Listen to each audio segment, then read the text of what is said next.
Hi everyone. I hopefully do film a different intro where I don't look like this.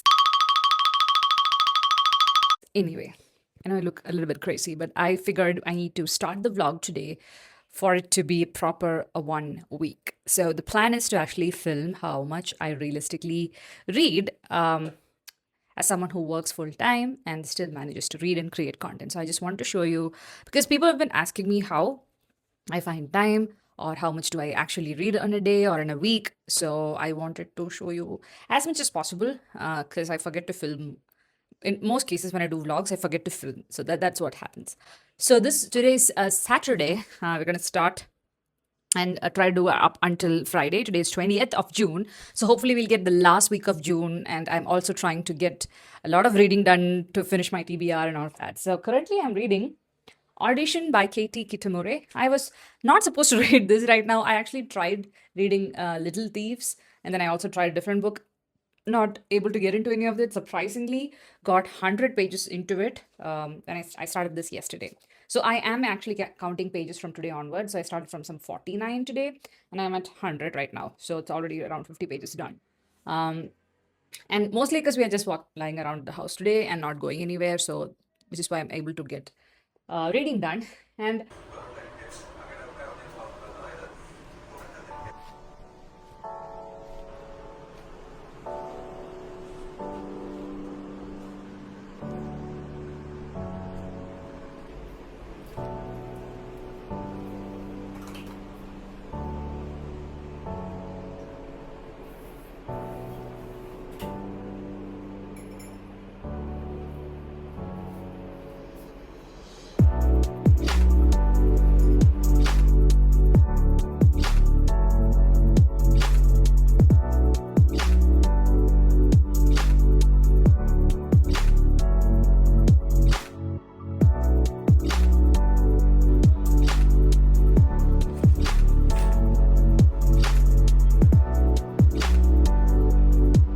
it's sad that I did not have the patience to open my camera before I unboxed this, but I think I know my next read. For the Pride Month, we have Boyfriends by Cal Spellmere. Thank you, Bloomsbury.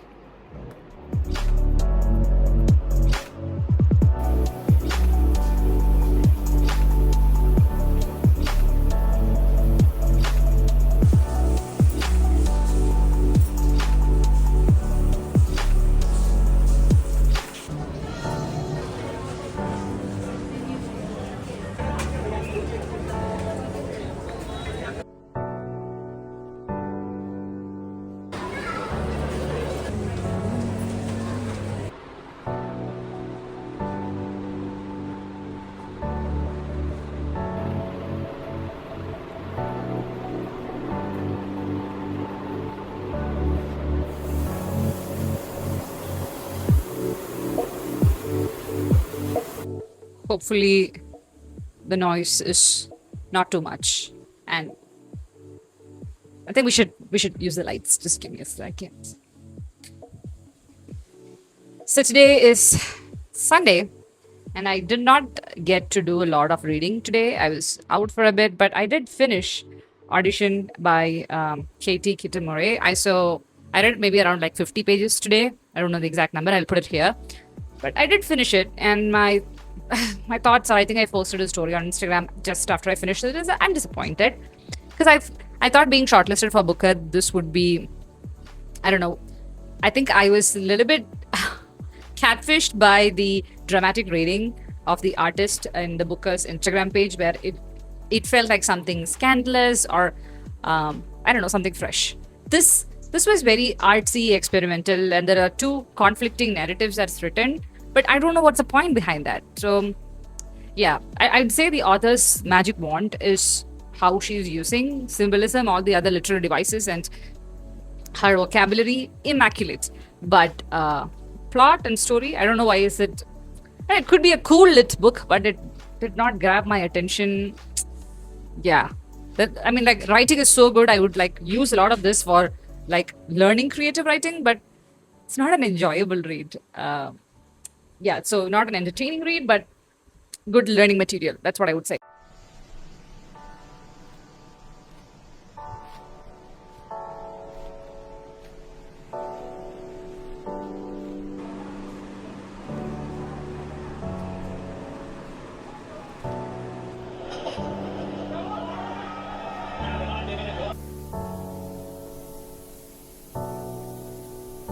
I thought I'd give you an update as we start here on Monday. All the books that I'm reading and uh, how it's been going. So I just started Thomas D. Quincy's On Murder, considered as one of the fine arts. So I think this is like a satirical short story. Um, the provocative 19th century essays cast a blackly comic eye over the aesthetics of murder through ages. So it's kind of like an essay given to what is it, a magazine or like a paper on the aesthetics of murder, and it's really unique. And the goal is to actually read one of the Small Penguin classics a month. So this is my pick for the month. I'm just 12 pages into it.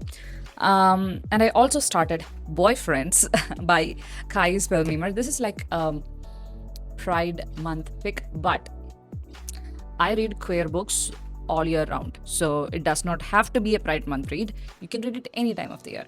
But the book has been released specifically from a debut author, and I thought it'll do good to actually read and review when the buzz is high.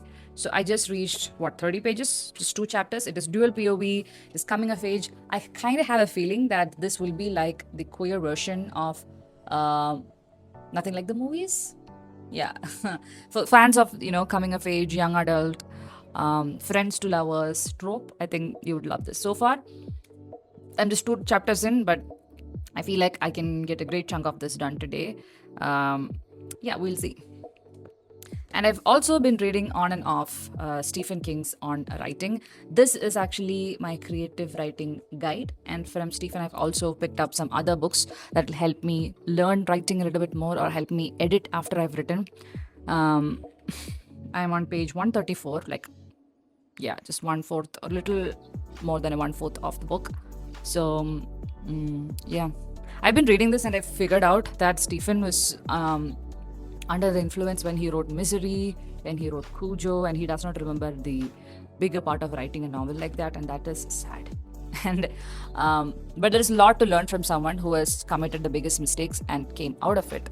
So I'll read this throughout the month. Maybe I'm not sure if I'll finish this month or not, but I'm not keeping a tab on finishing it. But I'm definitely keeping tabs on the book. Anyway, so that's the plan for reading. I don't know if I'll pick any new books after finishing these. Not sure. Depends on how much I'll be able to read this week. I don't force myself to read anything, and I don't have any timelines to finish any of these books. So let's go with the flow.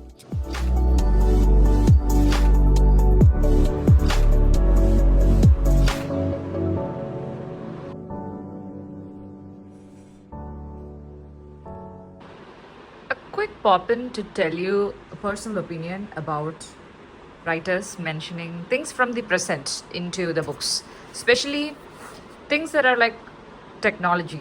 Like it says, the character is talking about how he's been preparing to learn Spanish, and he just drops a sentence, but my Duolingo streak is uninterrupted ever since. It's not wrong. I mean, I understand it's like a language learning app, but do you think a 50-year-old picking it up would know? Okay, given that it is a young adult, whatever, romance. But if you want your story to be timeless, especially it's a queer novel, young adult, I don't know. Do you know if in 10 years Duolingo will be there? Why do you wanna bring that in? Kind of feels odd and takes me out of the story. What are your thoughts?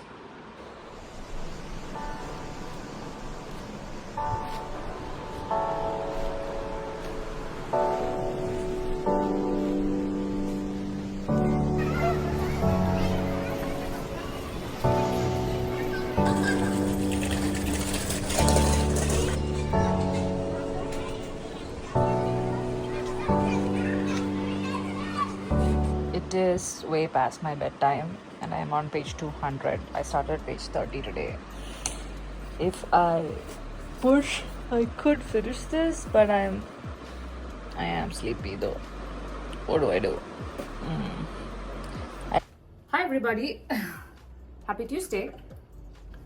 So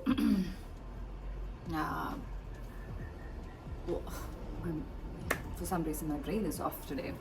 I just thought I'd give you an update on my reading. Yesterday I got a lot of chunk of this book done while I was in bed before I got to sleep, went to sleep.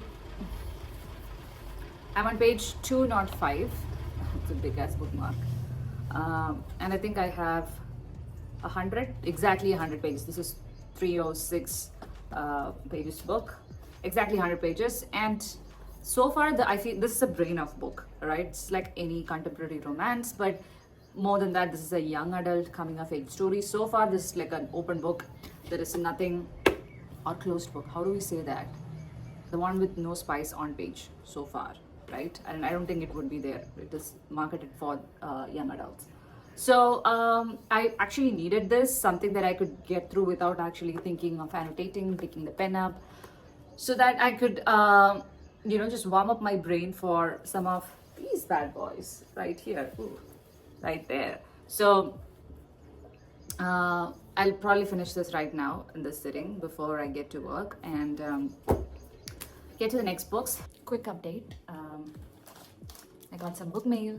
This is the second book mail of the week, and here it is. I know what this is. This is a set of used books from Kawaii bookstore and that I purchased from their weekend sale, and it's only classics. And usually classics are quite expensive to get your hands on if they're new, so I get pre-owned copies like this to widen my classic collection. So there it is. All right, so the books are Of Mice and Men by John Steinbeck. I do have East of Eden with me, but I thought I would read this before East of Eden to get accustomed to Steinbeck's writing. So I have this. As usual, we have the stickers, thank you card, and the bookmark. It's a really cool touch. Then I have PG Woodhouse Summer Lighting. I've not read Woodhouse before, and that's good. Just as I'm holding this, I'm so scared to read them. And finally, I have a Tolstoy with me. Resurrection. I've heard this is the most approachable one by Tolstoy. I have no clue, but nevertheless, I have it here. So now that I think I am having a little bit of classics to say, that we can keep a classic section here, but we have it here. An amazing title, and they're all in good condition. For pre-owned books, I don't know, I genuinely adore the previous owner who has kept these books in excellent condition. So, especially this one, look at that. It's pretty much like a new copy. Do I just start reading this? I mean, I finished Boyfriends just now. I might as well give you a review of that. I'll definitely recommend it for fans of Lynn Painter. That's what I felt.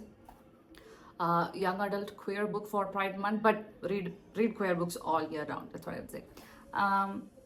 It's a really good, fun, brain off book, like I said, and it did have a very huge twist at the end. I did have a little bit of, I guessed it a little bit, but nevertheless, I didn't think the author would drop that as a last line of the novel, and that's when I figured out it's going to be like an interconnected series.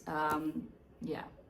Really want to know what Simos and Lucas' next adventure in summer in that island looks like. So really recommend Boyfriends, even though it was a debut novel. I thought it was well done. I liked it better than Just Friends by Haley Pham.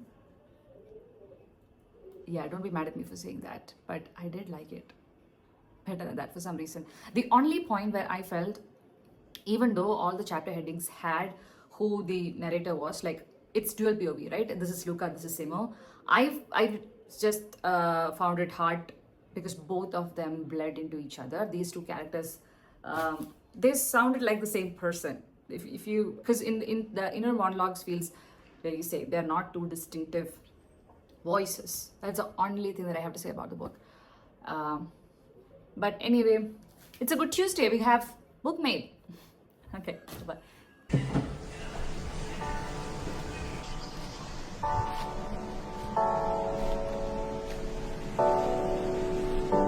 Interesting change of setting. I'm sick in bed. I'm trying to finish the mid-year book tag, Charasol. If I have that straight, I could also do a reel. I'm also reading Flesh by David Slay.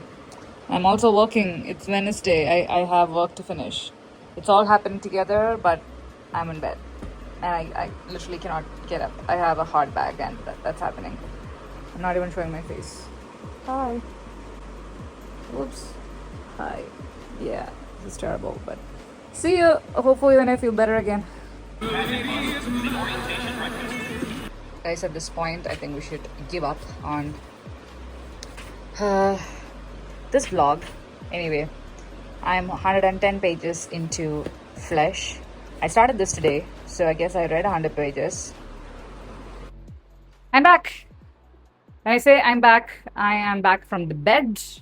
I did not film anything much on Wednesday because I was sick. The whole day I was in bed. I ate in bed. I read in bed. I worked in bed. So I don't have anything to show you except for the 2 clips maybe I have taken. But it ended up being surprisingly such a productive day for reading because I was restricted to my bed. So I did read a good half of Flesh. Let me just pick the book. There we go. Flesh by David Slay. I would say it's such a slay, the book.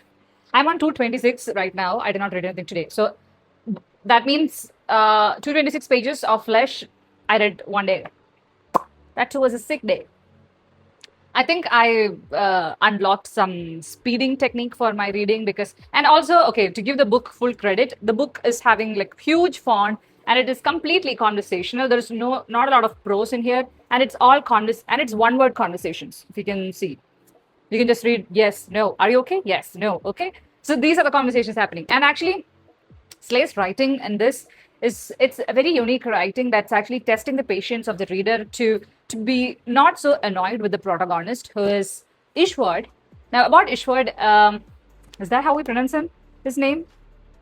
Sorry, Istvan. It's like Istvan, but it's a Hungarian name, so it's Istvan. Not gonna butcher it, but still, it's a story. I wouldn't say it's complete coming of age story, but it starts when he is 15, and right now he's around in his late 30s and 40s. So it's his whole life and everything that happens to this Hungarian boy, right from the age of 15 to how he goes to the army, how he's come back, and what's changed throughout the life, how non-committal this guy is to everybody around him, and why he is like that. This shy boy who turns out to be this person who doesn't care that much about anybody because he feels like no one is special, and I would feel the same to everybody. I'm not doing a good job of explaining what the book is about. It's a literary fiction story that's written in easiest format to consume. It is conversations that's repeating, but it's not that annoying, but it's also, intriguing so that you cannot put the book down. I read, I read a huge chunk of, so I'd be reading like 50 pages in one sitting. So it's like, it's easy for you to consume in one sitting. You don't have to stop and like think a lot, but at the same time, they're like, okay, there's some prose here and there, and the language and the writing develops as Istvan's also growing up a little bit. There's one paragraph that I've underlined that I think has actually stuck out to me. Up until now, there's only one page that I wanted to underline, and I'll post it down here for you guys to read. But that's so far my update. Today, since I did not do anything yesterday, I have a lot of pile up work to do today, so I don't know if I'll get to any reading until late night. So that's fun.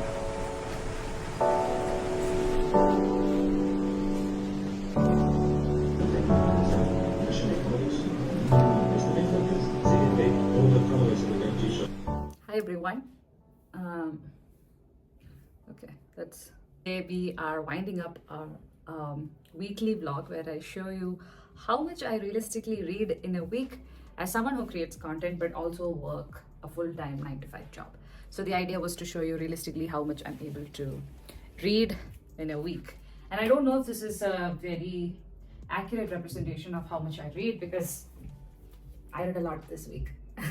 And it's been like this for the last just 2 months that I'm in a very good reading spree. So that might be it. I started on last Saturday, and I'm winding it up on Friday.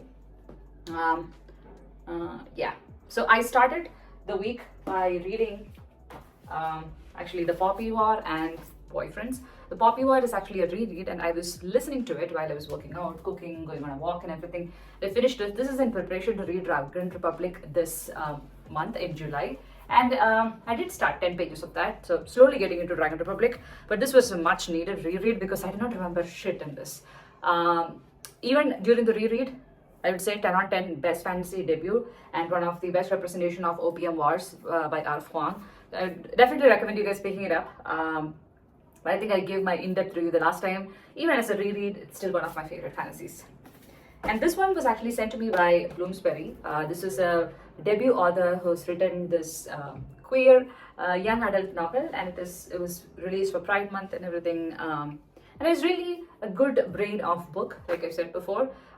If you're a fan of books written by Lynn Painter in the YA section, you'd be enjoying this. It's a story about two boys who are like best friends ever since they've kids, and they're living in this island, which is a small town, and it's actually an interconnected series, which I came to know only up in the last page of the book. But these small town characters are still very heartwarming, and you kind of feel the anxiety of her teenage problems and everything. It's very cute, but it does touch base upon some very important problems in family. So, and I really love the representation in here about the Latinas and the family dynamic and everything, and the names are all very inclusive, so I really like that. So, Boy Friends by Kai Spellmer. Sorry.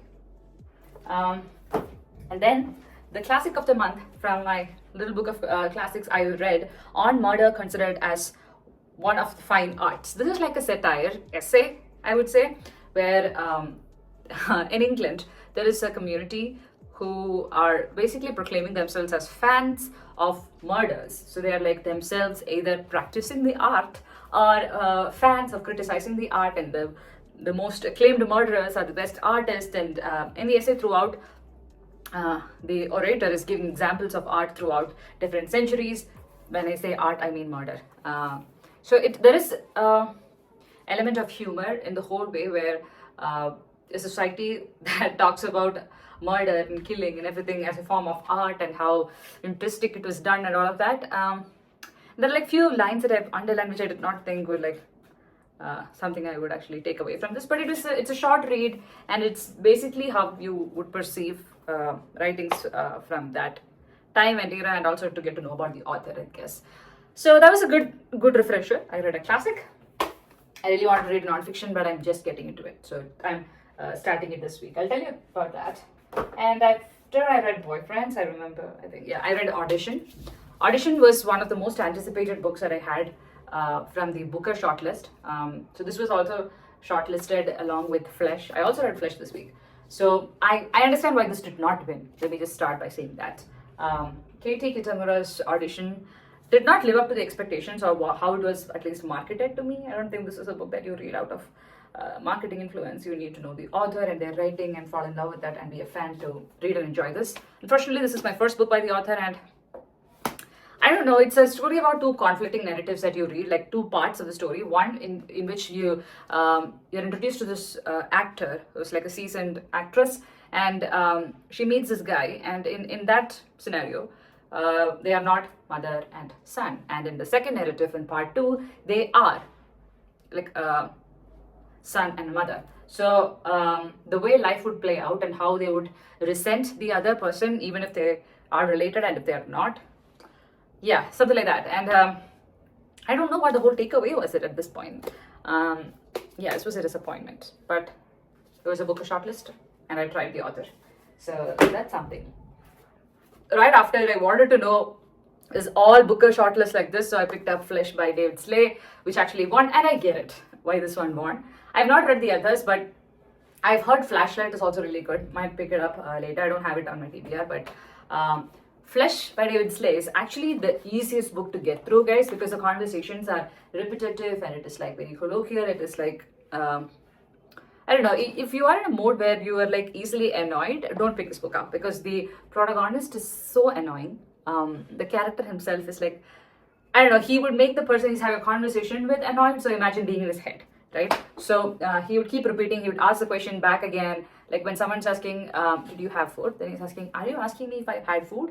Then I said, yes. Then he would again ask, yes. So that's the nature of this guy, and you get used to it. And we are following this person, Istvan, as he is, so these are like Hungarian people, Hungarian scenarios, language, and everything, right? So as we are following him from the age of 15 to maybe 60 or 70 is the whole book. So the narration, I would say, mature throughout the book. So at the age of 15, he's not talking that much, and like he's just being this shy teenager, and as he's growing, his what is it, thoughts all would change a little bit, and how he's seeing the people and relationship in his mind. Throughout his life, women have been something that he's not actively, passionately following, but they reach to him, and once he's acquired these women that he wanted in his life, he loses interest a little bit. Yeah, you just follow his life and that's it. So the award is actually for this, what is it, the most ordinary life this guy has had.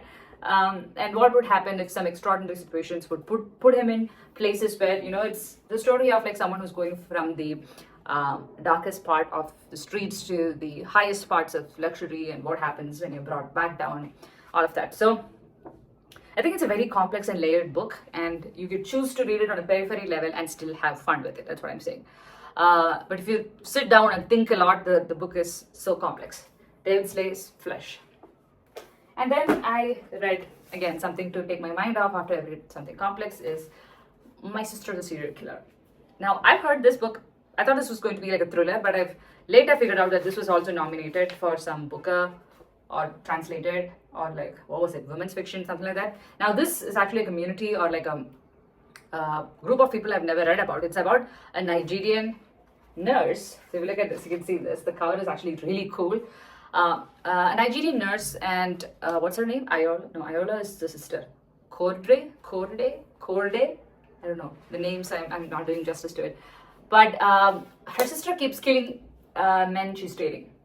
So she's having a younger sister who would end up murdering all these men she's dating. And so Korde, the elder sister, has to clean up the mess at the end. Literally clean up the mess. So the sister ends up dating Korde's doctor in her hospital, and apparently she has a crush on him. So she's like, oh my god, now my sister is gonna kill him, and everything that happens after. So it's not that it's not a thrilling book. It's don't expect Riley Sager, Frida McFadden kind of a book. It's literary in every sense, but the book is so easy to consume, and the chapters are like so small. So you see, there's something so good about having small chapters in a thriller book. It's dark, it's twisted, it's a little bit humorous. It's a good time. I read it in a day.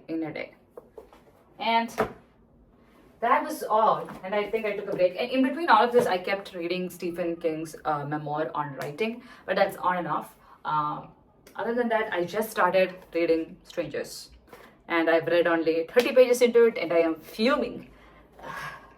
It's a true story, which is making me even more angry at the people in here. That's all the books I read in a week. So now I think you guys can also justify my TBR and the books that I receive or buy, because I go through them really quickly. And so happy that there is a reread in here. So it is like, it's also something that I want to justify myself of having a lot of physical books. So that was my week. And I would say it is pretty realistic when it comes to the amount of work I had, but the amount of reading I read is like, I don't know, I'm a little unhinged right now. And I'm pretty sure I will finish this book. We're still in June, by the way, right? So I have like 4 days left. I'll definitely finish this. So hope to catch you all soon. I just had my first book club meet. I don't know if anybody from here know about it yet, but if not, please go check it out on my Instagram profile. It is linked there. It is a group chat. We all talk about the books. The book for this month was Yesteryear, and for the next month, I'll announce it on my Instagram. Wait and watch. Until I catch you all in my next video.